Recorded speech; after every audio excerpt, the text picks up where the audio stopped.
딸이 문제 논문 덕분에 대학 또는 대학원에 부정 입학했다는 의혹은 명백한 가짜뉴스입니다.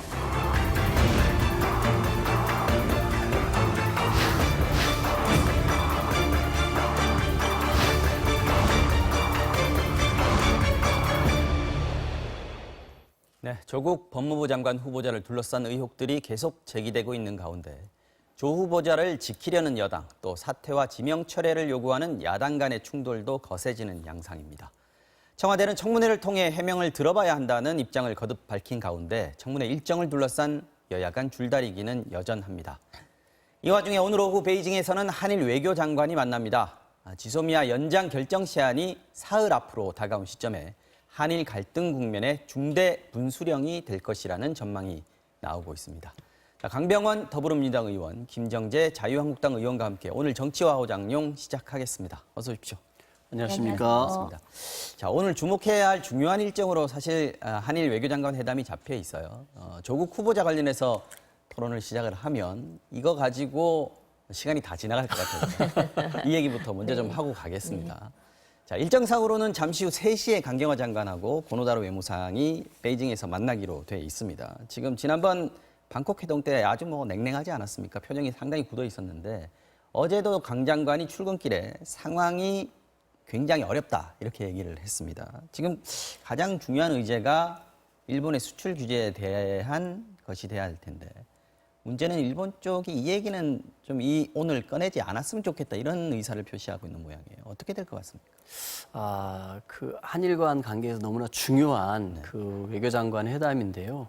오늘 이 자리에서 우리 이 정경분리 원칙이 다시 한번 확인이 되고 과거사에 대한 대법원의 판결은 판결대로 그 해결법을 찾아보고 우리나라에 대한 부당한 경제 침략은 좀 거두는 합의가 만들어진다면 좋겠는데 그렇지 않다고 하면 우리는 24일 지소미아에 대해서 파기 입장을 저는 던져야 한다고 생각합니다.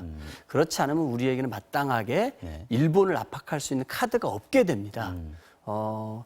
일본 8.15 우리 대통령의 경축사를 보면은 일본에게 손을 내밀었습니다. 맞습니다. 손을 내밀었습니다만 아베 같은 경우는 그 전몰자들 그 추모식에 가서 과거사에 대한 언급도 없었고 일체 반성 사죄도 없었습니다.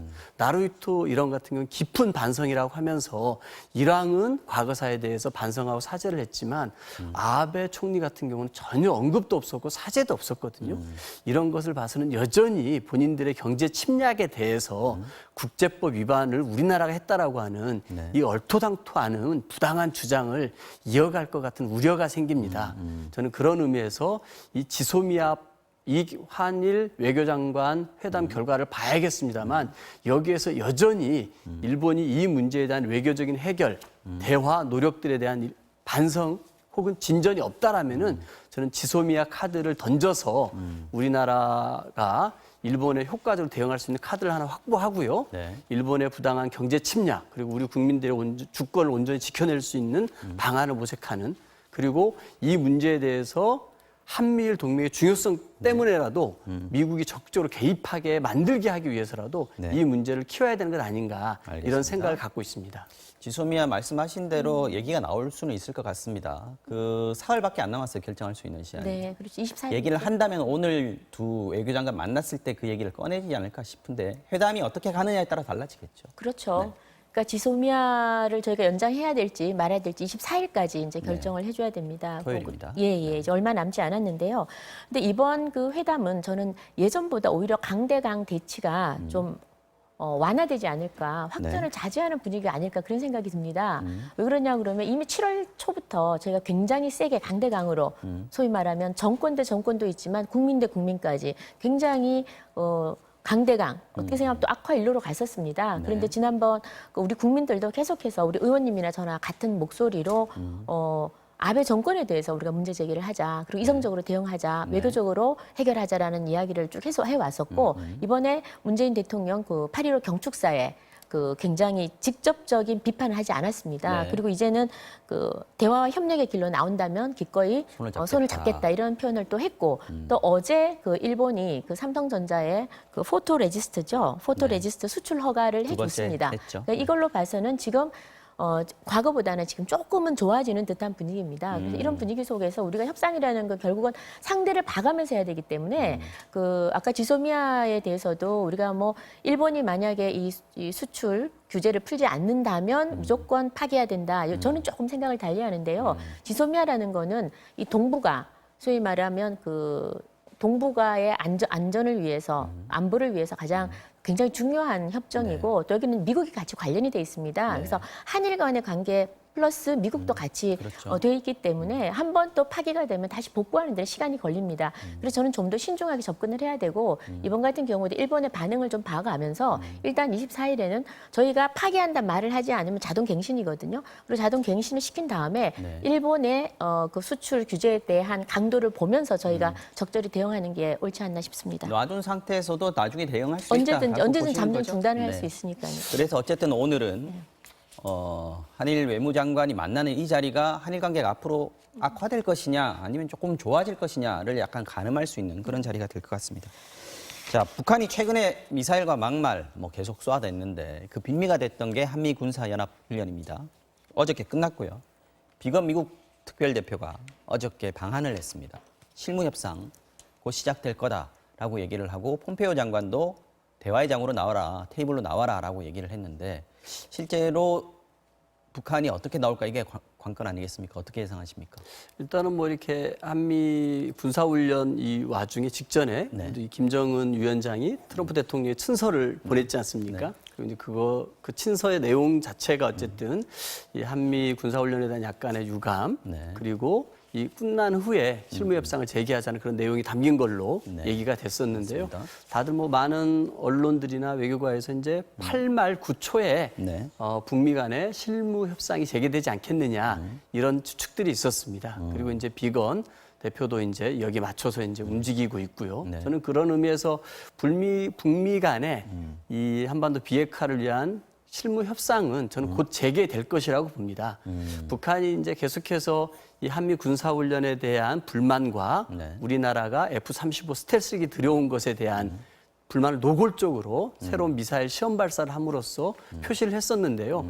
어쨌든 뭐 이 한미 군사훈련은 이제 끝났고 종료가 됐고 좀 그렇기 때문에 북한이 이제 그 당시에 불만을 표기했던 것들도 이제 남북 간의 대화 속에서 그리고 북미 간의 또 새로운 협상 속에서 좀 다시 논의가 될 거라고 생각하는데요.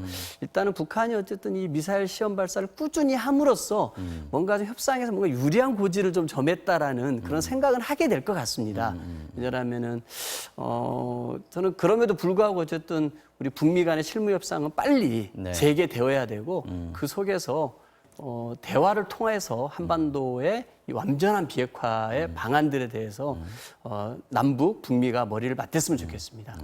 비건 대표가 이번에 온 김에 판문점에서 북측하고 접촉을 할 것인지 이것도 좀 관심이고요. 그렇다면 북미는 하더라도 우리는 어떻게 할 것이냐. 지금 북한의 태도로 봐서는 남한 당국하고는 앞으로 마주 앉을 일 없다 이렇게 얘기를 했단 말이에요. 어떻게 생각하세요? 아니 어제까지 뭐 소대가리 이야기하고 그다음에 겁먹은 개 얘기했는데 지금 무슨 대화를 저희하고 하겠습니까? 북한은 사실은 일관되게 대한민국 정부를 또 대한민국 국민을 좀 무시하고 있습니다. 지금 북한이 타겟으로 하는 것은 대화를 하고자 하는 사람은 미국입니다. 뭐 통미봉남, 통미전남 그러는데 미국과 하겠다는 거거든요. 근데 그 지금 장을 이제 지금 대한민국 한반도 지난번에 판문점이었죠. 6월 30일 날 판문점 이후에 계속해서 북한이 지금 미사일을 6차례나 쐈습니다.